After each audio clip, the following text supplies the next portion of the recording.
Kakinada ERO కార్యాలయం senior assistant Guttula Venkataramana పదవి విరమణ సభ ఘనంగా జరిగింది.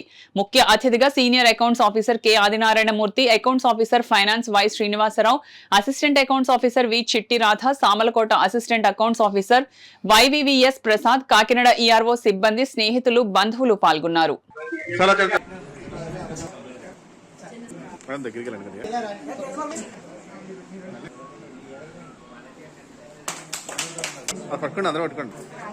నాకు ఈ సన్మానం చేస్తున్నందుకు మీ అందరికి కృతజ్ఞతలు. నేను అయితే ఏదో చేశాను అనిపించిందో తప్ప పెద్ద ఏం ఎరగదీసినట్టు ఏం కాదు. అందరితో పాటు అలా కంటిన్యూ చేసిపోయాం అంతే తప్ప. తర్వాత వచ్చిన పిల్లలు మాకన్నా ఫాస్ట్ గా ఉన్నారండి. సార్ చాలా బాగా చేస్తున్నారు. సౌందర్య కానీ మేఘన కానీ విధులను నిర్వహించడం జరిగింది.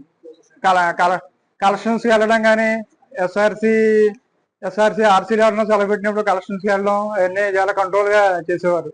తర్వాత నేను 2019లో కాకినాడ గారు వచ్చిన సందర్భంలో రావణ గారు ఇక్కడికి పిఠాపురం నుంచి బిల్డింగ్ సూపరింటెండెంట్ కింద ఇక్కడ D6 సెక్షన్ చూడడం జరిగింది.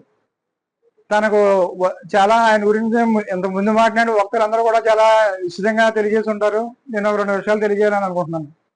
నేను ఎప్పుడు ఏ పని చెప్పినా కూడా ఆయన నో అని చెప్పేవారు కాదు. కలెక్షన్స్కి వెళ్ళమన్నా లేకపోతే నా హయాంలో స్పెషల్ డ్రైవ్కి వెళ్ళమన్నా ఎప్పుడు కూడా చాలా అద్భుతంగా నో చెప్పకుండా ఎప్పుడు తాళ డ్రైవ్ వెళ్ళేవాడిని. తాళ డ్రైవ్ పంపించుకున్న ఏరియాస్ ఎక్కువ ఉండి అందువల్ల అక్కడికి వెళ్ళి బాగా కలెక్ట్ చేశారు. దానికి వారిని నా యొక్క అభినందనలు తెలియజేస్తున్నాను. నేను చెప్పిన మాట ఎప్పుడు కూడా నో అనకుండా ప్రతిసారి కూడా ఎస్ అని చెప్పి తమ విధులను చాలా సమర్థవంతంగా నిర్వహించారు ఆయన. తర్వాత ఆధ్యాత్మిక కార్యక్రమాల్లో కూడా నేను ఎప్పుడు ఆధ్యాత్మిక కార్యక్రమాలకు ఆహ్వానించినా సరే ఆయన ఆ ఆధ్యాత్మిక కార్యక్రమాలకు వచ్చి ఆ భగవంతుని యొక్క ఆశీస్సులు కూడా ఆయన పొందడం ఆయన చేసేవారు.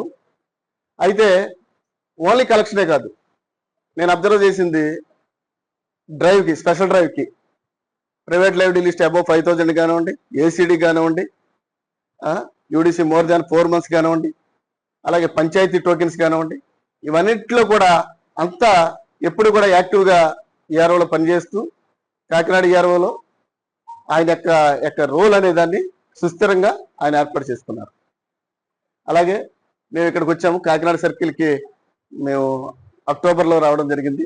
వచ్చిన దగ్గర నుంచి కూడా నేను ఆఫీస్కి ఎర్లీగా వస్తే ఈ ఇద్దరే ఉండేవారు, వైఎస్ఆర్ గారు, రావణ గారు ఇద్దరు ముందు.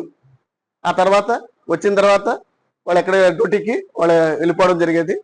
మీరు అందరూ చెప్పినట్టు ఆయన చూస్తే గంభీరంలాగా ఉంటారు, కానీ ఆయన చాలా సింప్లిసిటీ, అలాగే డెడికేషను, అలాగే హెల్పింగ్ నేచర్, ఇవన్నీ కూడా ఆయనలో నిగూఢమై ఉన్నాయి. అందువల్ల ఆయన సక్సెస్ఫుల్గా మన విద్యుత్ సంస్థలో